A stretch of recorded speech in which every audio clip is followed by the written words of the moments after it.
Welcome back, band family. This year, I'm going to teach you many songs on your instrument, but first, I'll need to teach you how to read music. You see, reading music is a faster, more efficient way to learn songs. If I had to demonstrate each note that you needed to play for a song, it would take a really long time to learn. We call that rote teaching, and it's a much slower way to learn a song. A much faster way is to simply give you a piece of music on paper and have you read it off of that. Think about a play in a theater. If the director had to teach each actor every single line for the entire production, it would take a really long time to learn all those lines. Instead, the director can simply hand a copy of the script to each performer, and then they learn their lines by reading them out of the script. It's the same way in music. If I can hand you a sheet of music and you understand what the symbols on it mean, it's going to be much faster for you to learn new songs. The first thing to keep in mind about music is that we describe the pitch of each note using letter names. Pitch is how high or how low that note is. And every pitch has a letter name: A, B, C, D, E, F, or G.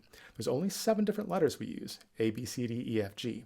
After G, there's no H in our music. We go back to A, but it's a higher version of A.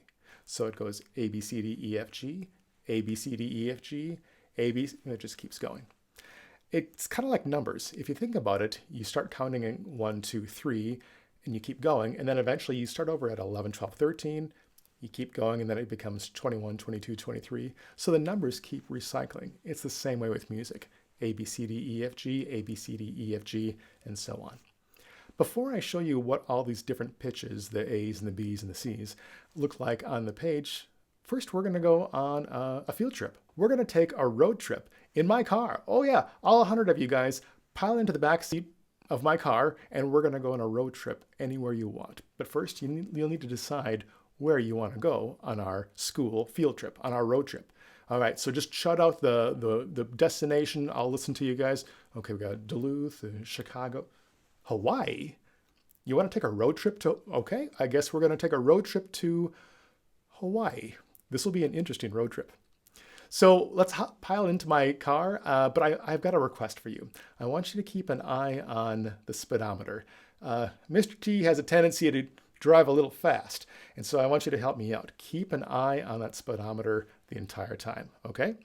So my speedometer looks like this, and you'll notice that it's got the speed on there, the miles per hour, listed at intervals throughout that speedometer. So tell me how fast we're going now. Yep, we're going 20 miles an hour. How about now? 40 miles an hour. How about now? Well, it's on the space between those two lines, right? So what's halfway between 20 and 40? Yeah, 30 miles an hour. All right. How fast now? 40 miles an hour. How about now? 50 miles an hour, because 50 is halfway between 40 and 60, right? How about now? 60 miles an hour.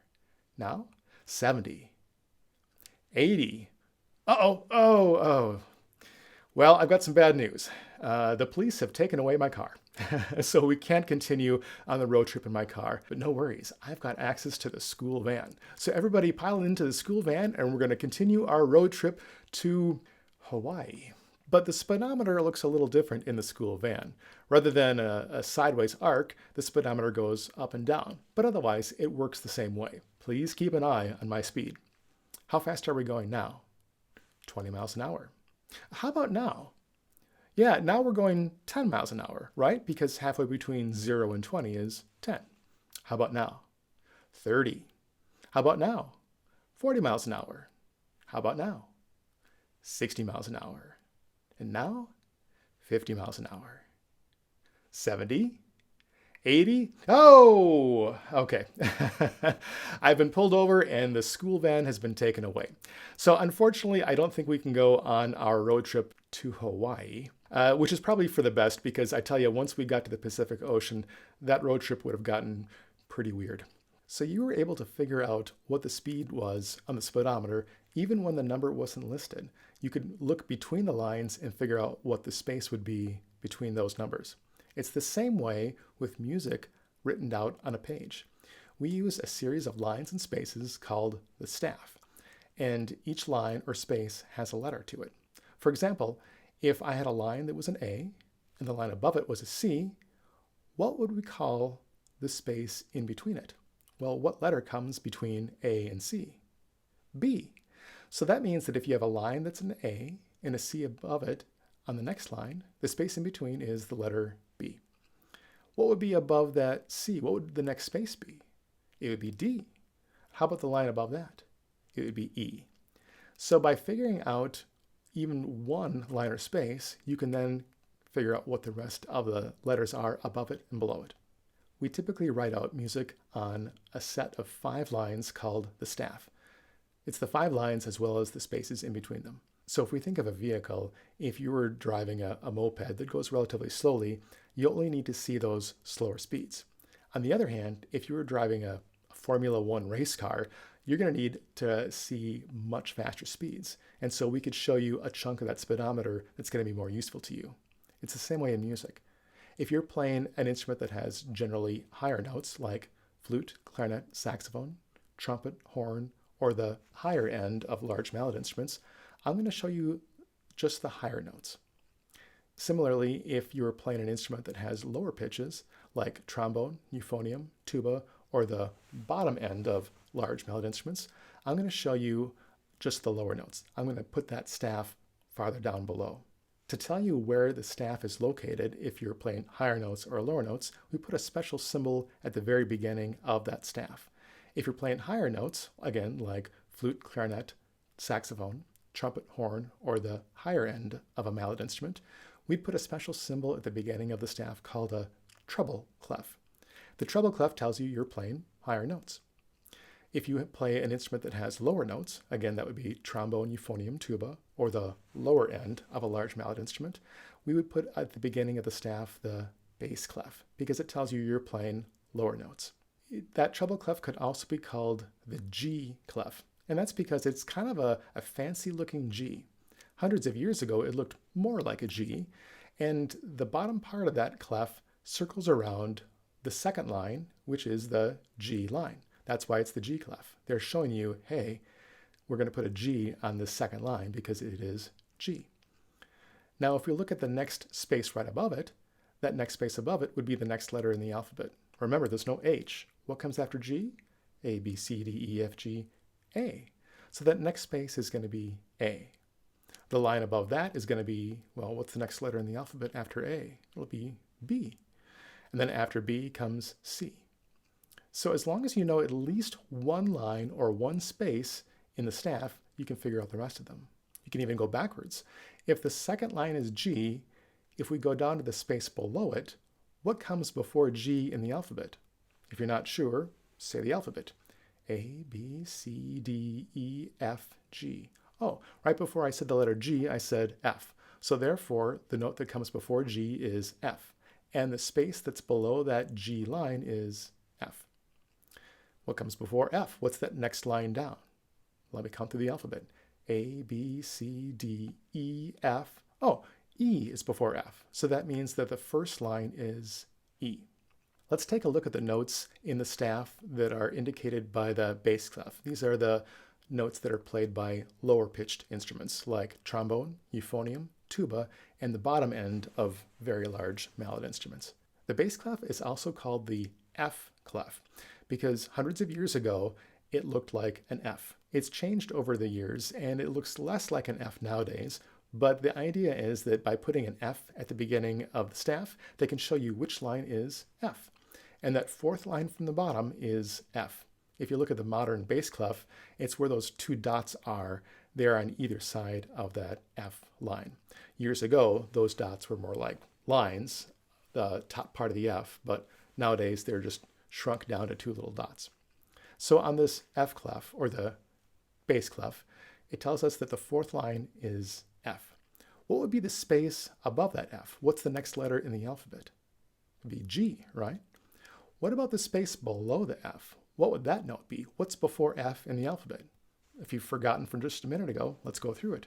A, B, C, D, E, F. Oh, E comes before F. So that means that the next space below the F is E.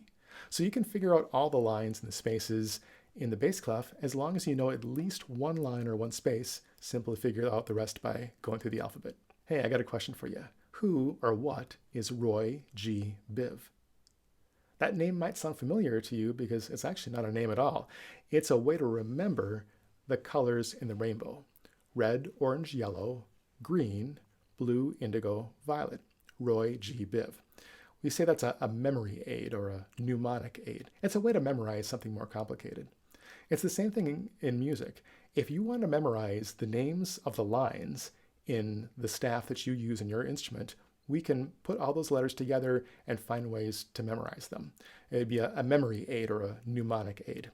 For example, if you play an instrument that uses the treble clef, again, that's going to be flute, clarinet, saxophone, trumpet, horn, or higher mallet notes, the names of the lines starting from the bottom are E, G, B, D, F.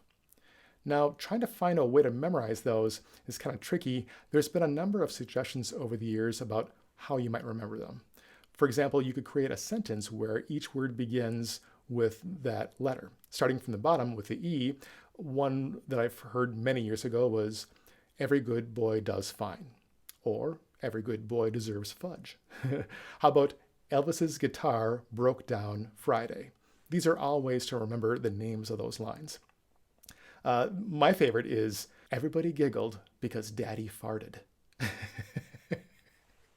That one kills me.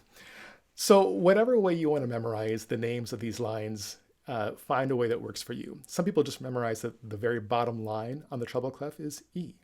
Other people memorize that since it's the G clef and that G clef circles that second line, which is G, they just memorize that that second line is G. Another way to think about it is to memorize the names of the spaces. If you start from the bottom, those spaces spell out F-A-C-E. Oh, face. So that might be a way to memorize the names of those spaces in the treble clef. If you play a bass clef instrument, again, that would be trombone, euphonium, tuba, or the very bottom of a large mallet instrument, you have a different set of lines and spaces. Your bottom line is G. It goes G, B, D, F, and then that top line is A. So many years ago, I had a teacher that encouraged me to memorize that order by saying them together, like Jibbity-F. So I still remember that to this day, Jibbity-F. Try saying it with me, Jibbity-F. So G-B-D-F, Jibbity-F. And then just realize that the line above that is going to be A. That works. Another way is to use the same type of memory aid that we used for the treble clef, but we would need a sentence that started with G and then B, D, F, A. One way that I've heard is girls buy delicate fashion accessories. So if you're thinking about wearing some fancy earrings as you play tuba, there you go. Girls buy delicate fashion accessories. I've heard some guys use a different version. They might say girls buy dumb fashion accessories. So if you're not a big fan of fashion accessories, you could use that version instead. So there's a lot of different ways you can memorize those lines. The spaces spell out A-C-E-G. Years ago, I used to draw a little cartoon face, and I convinced my students that play these low instruments that this was the famous trombonist named Ace G. So if you want to think about somebody named Ace G, that works. Another way is to use a sentence like all cows eat grass. These are all ways to memorize the names of the spaces. Or you could simply memorize that the bass clef is also known as the F clef, and it points out where that F line is, the fourth line from the bottom. So did you learn how to speak and read English in 15 minutes? Or a day? Or years? Are you still learning even more about how to read English? Yeah, it's taking years to become really fluent in how to read the English language. And you'll always continue to learn more words, more grammatical rules as you get older. It's the same way with music. After listening to me explain for 15 minutes the basics of how to read music, you won't have it completely inside your head yet. It'll take time for you to develop a lot of skill in how to read music, and that's okay. I don't expect you to be absolutely perfect at this, but I do want you to take away from this a couple things. First, music pitches have letter names: A, B, C, D, E, F, or G. Second, music is written down on the page on either lines or spaces, and those lines and spaces are in alphabetical order. If you remember those two things, you're off to a good start. At our next lesson video, I'm going to teach you a couple of new notes. And I want you to see if you can figure out where those notes might fall on your staff. That might be a way to not only help you memorize those new notes, but it'll also help prepare you to read music in the future. So, until next time, go practice. Red, orange, yellow. What's the G?